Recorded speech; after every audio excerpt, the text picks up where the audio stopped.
नमस्कार दोस्तों, आप सभी का स्वागत है। आपके अपने YouTube चैनल मानव जीवन में दोस्तों लाइफ में सभी आगे बढ़ना चाहते हैं और लाइफ में आगे बढ़ने के लिए हमें रोज ही कुछ नया सीखना चाहिए और आगे बढ़ना चाहिए।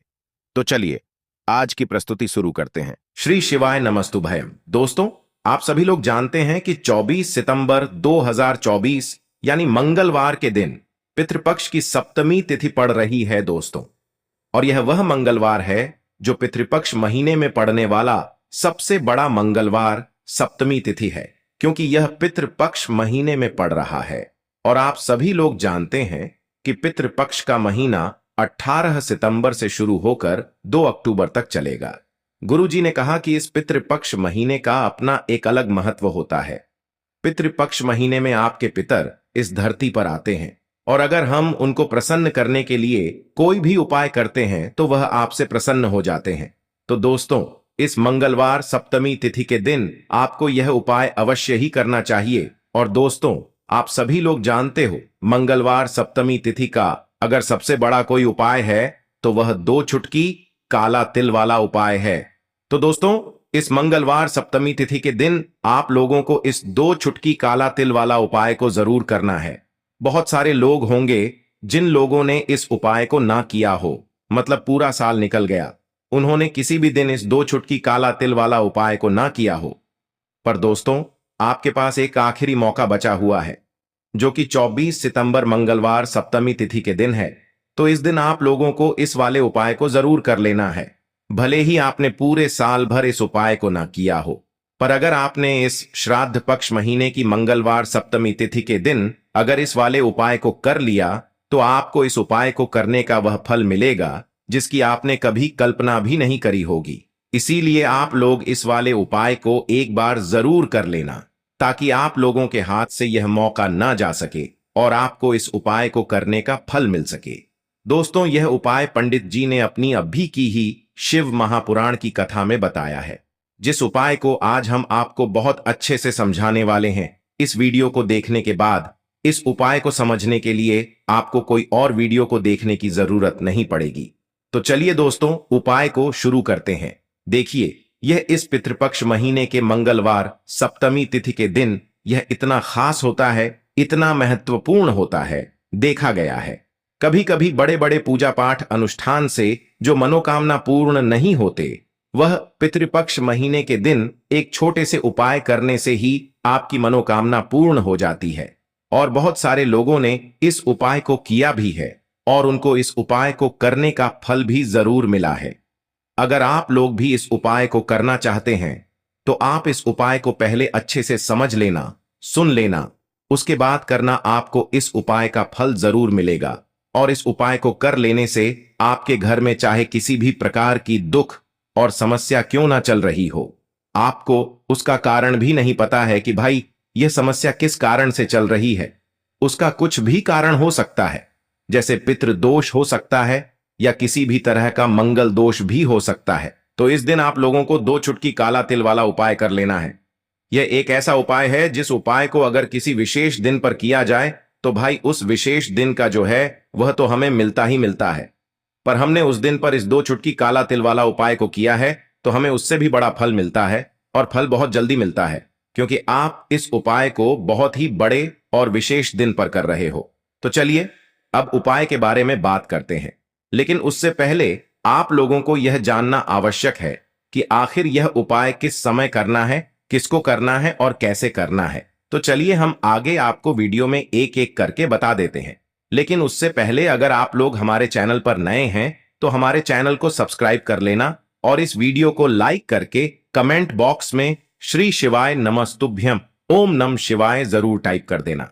तो दोस्तों, इस 2 चुटकी काला तिल वाला उपाय को हमें इस मंगलवार सप्तमी तिथि के दिन कैसे करना है, किसको करना है, किस समय करना है और कहां पर करना है, ये सारे सवालों के जवाब आपको इस वीडियो में मिल जाएंगे। और जो यह वीडियो देखेगा भाई उसको 2 चुटकी काला तिल वाला उपाय जरूर करना चाहिए, क्योंकि इस दिन काला तिल का भी बहुत ही बड़ा और विशेष महत्व होता है।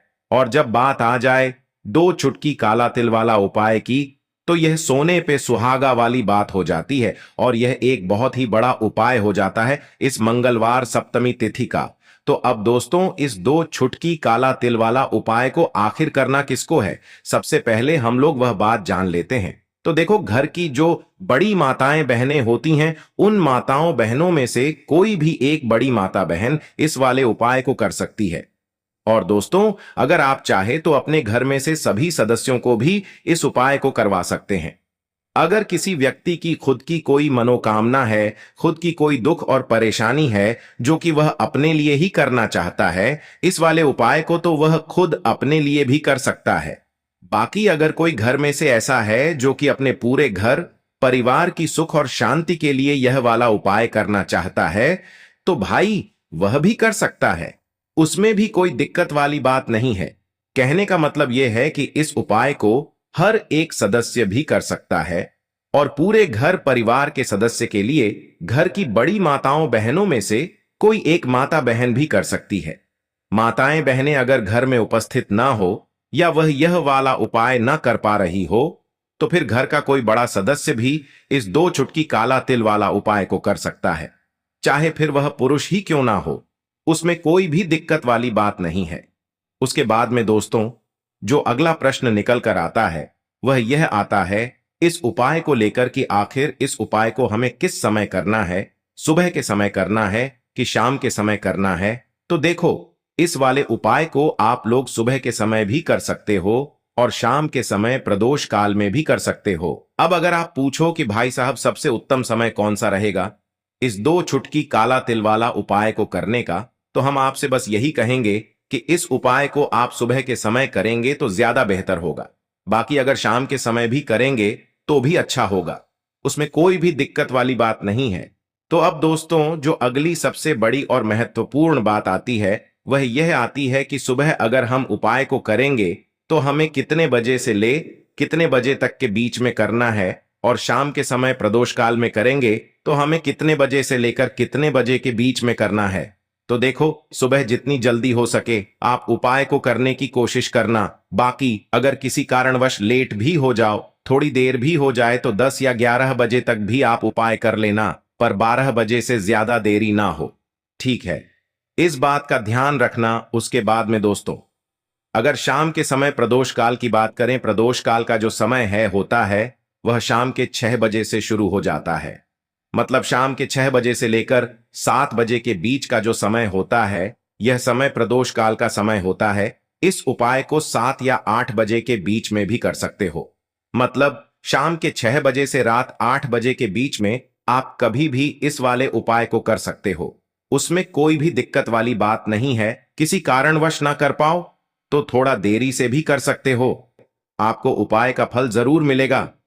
देखिए, पितरों को अगर कोई व्यक्ति प्रसन्न कर लेता है, न अपने पितरों का आशीर्वाद प्राप्त कर लेता है, उसके जीवन में कभी भी धन की कमी नहीं रहती है। अब पीपल का जो पेड़ होता है, इसमें हमारे पितरों का वास होता है, त्रिदेव का वास होता है, ब्रह्मा विष्णु महेश का वास होता है। मां लक्ष्मी भी पीपल के पेड़ में वास करती हैं। शनिदेव को पीपल का पेड़ बहुत ज्यादा प्रिय होता है। आप समझ सकते हैं कि पीपल के पेड़ में अगर पितृपक्ष में यह उपाय आप करते हैं तो फिर आपके भाग्य को चमकने से कोई रोक नहीं पाता है। तो जो लोग चाहते हैं कि अपने जीवन में जल्दी से जल्दी धनवान बन जाएं, धन उनके पास आता रहे, उन्हें तो जरूर पितृपक्ष में किसी भी दिन पीपल के पेड़ से जुड़ा हुआ यह उपाय जरूर करना चाहिए, क्योंकि पितृ तो प्रसन्न होते ही हैं। मां लक्ष्मी की कृपा कभी भी आपके घर से दूर नहीं होती है। हमेशा माता लक्ष्मी का आशीर्वाद आपके घर पर बना रहता है। तो चलिए बात कर लेते हैं उपाय को किस तरह से आपको करना है। तो आपको लेना है 2 चुटकी काला तिल, जो कि पितरों को सबसे ज्यादा प्रिय होता है। काला तिल जो कि आपकी कुंडली से शनि दोष को भी दूर करता है। काला तिल जो आपके भाग्य को चमकाने का काम भी करता है। 2 चुटकी काला तिल लेना है, थोड़ा सा लेना है। आपको यहां पर गुड़ और लेना है गाय का कच्चा दूध। अगर गाय का कच्चा दूध ना हो तो जल आप ले लें। अब उस जल के अंदर आपको 2 चुटकी तिल डालना है, थोड़ा सा गुड़ डालना है, और यह मीठा जल लेकर आपको जाना है पीपल के पेड़ के पास। आपके घर के आसपास जहां भी पीपल का पेड़ हो वहां जाएं। सबसे पहले पीपल के पेड़ को प्रणाम करें, अपने पितरों का ध्यान करें और यह मीठा जल आप पीपल की जड़ में चढ़ाएं। यह उपाय सुबह के समय कोशिश करें कि 11 से लेकर अगर 12 बजे के बीच कर लेते हैं तो यह समय सबसे उत्तम होता है। पितरों की पूजा के लिए इस समय कर लें और अपने पितरों से क्षमा याचना जरूर करें।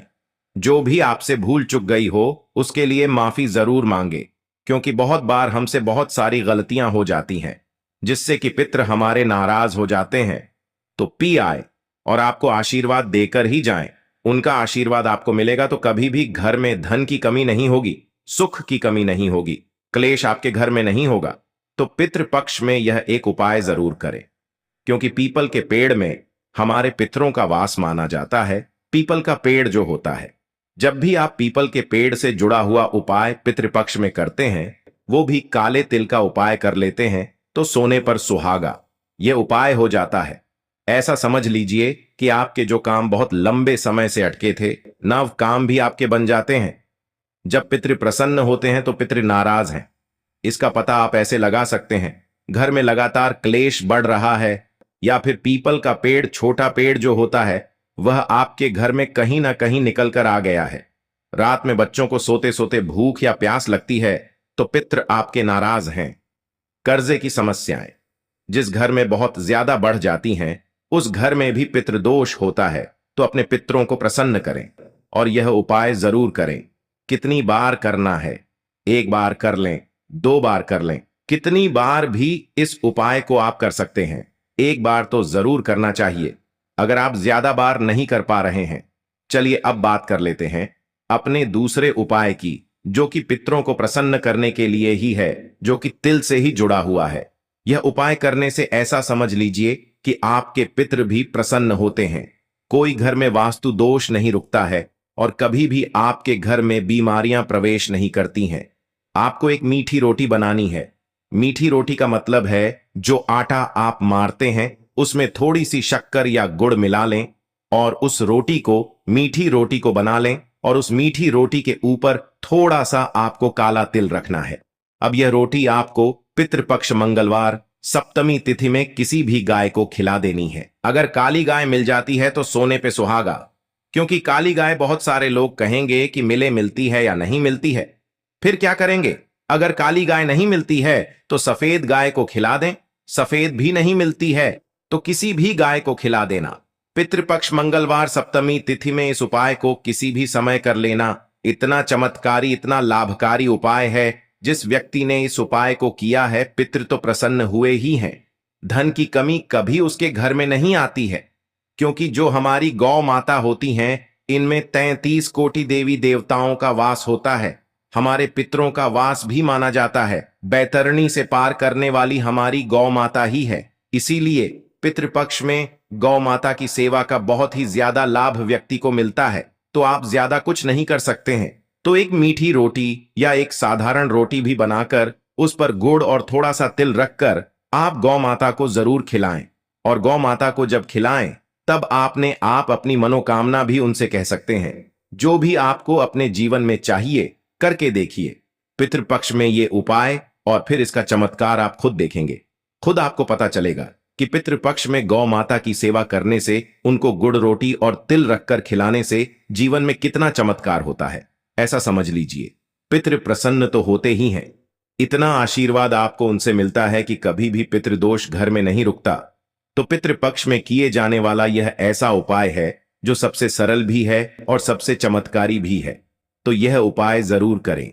सच्ची श्रद्धा से पितरों से क्षमा याचना आपको हमेशा करनी है, क्योंकि देखिए हमसे बहुत बार ऐसी गलतियां हो जाती हैं कि पितृ नाराज हो जाते हैं। जाने अनजाने में ऐसी गलतियां हो जाती हैं, और जब आप अपने पितरों से क्षमा याचना करते हैं तो वह आपको क्षमा बहुत जल्दी करते हैं और साथ ही साथ आशीर्वाद आपको देते हैं। अब बात कर लेते हैं अपने तीसरे उपाय की। इस उपाय को करने से पितृ भी प्रसन्न होते हैं, शनिदेव की कृपा भी मिलती है, और ऐसा समझ लीजिए कि आपके धन में वृद्धि होती चली जाती है। मतलब धन, पैसा, रुपया बढ़ता चला जाता है। ज्यादातर लोग कहते हैं कि पैसा तो आता है घर में लेकिन बढ़ता नहीं। फिर ऊल खर्ची बहुत होती है, धन की बर्बादी बहुत हो रही है। हाथ में पैसा नहीं रुक रहा, तिजोरी में नहीं रुक रहा है, ना व्यापार नहीं चल रहा, अच्छे से काम मिल नहीं रहा। तो जिन लोगों की ये समस्याएं हैं उन्हें पितृपक्ष में यह उपाय जरूर करना चाहिए। देखिए, जब भी आप महादेव की शिवलिंग से जुड़ा हुआ कोई भी उपाय करते हैं, न तुरंत के तुरंत आपके पितृ प्रसन्न हो जाते हैं। तो आपको क्या करना है कि अपने घर का एक लोटा जल लेना है, उसमें 2 चुटकी काला तिल डालना है, थोड़ा सा गुड़ डालना है और यह जल आपको महादेव की शिवलिंग पर चढ़ाना है। यहां पर आप महादेव की शिवलिंग पर जब जल चढ़ाएंगे, तब आपको अपने पितरों से क्षमा याचना करनी है। उनसे कहना है कि हमारे घर में जितनी भी धन संपदा की कमी है, धन से जुड़ी समस्या है, हमारे कष्टों को आप दूर करना तो देखिए। जब भी आप अपने घर का जल महादेव की शिवलिंग पर चढ़ाते हैं, वह सीधे सीधे आपके पितरों के पास जाता है। तो यह उपाय ऐसा समझ लीजिए कि सबसे बड़ा उपाय है। अगर पितरों को तुरंत प्रसन्न करना है, तुरंत तुरंत जीवन में सुख चाहिए, घर से क्लेश तुरंत के तुरंत दूर करना चाहते हैं, तो पितृपक्ष में कभी भी यह उपाय कर लेना। इतना चमत्कार इस उपाय का है कि जैसे ही करेंगे, 2 से 3 दिन के अंदर आपको अपने जीवन में खुद इसका चमत्कार, इसका बदलाव दिख जाएगा। बहुत ही उत्तम उपाय है। तो दोस्तों, ये थे पूज्य गुरुजी द्वारा बताए गए कुछ बहुत ही खास उपाय। आज के लिए बस इतना ही इस वीडियो में दी गई जानकारी। अगर आपको अच्छी लगी हो तो प्लीज हमारे चैनल मानव जीवन को सब्सक्राइब करें, लाइक करें और हमारे वीडियो में अंत तक बने रहने के लिए धन्यवाद।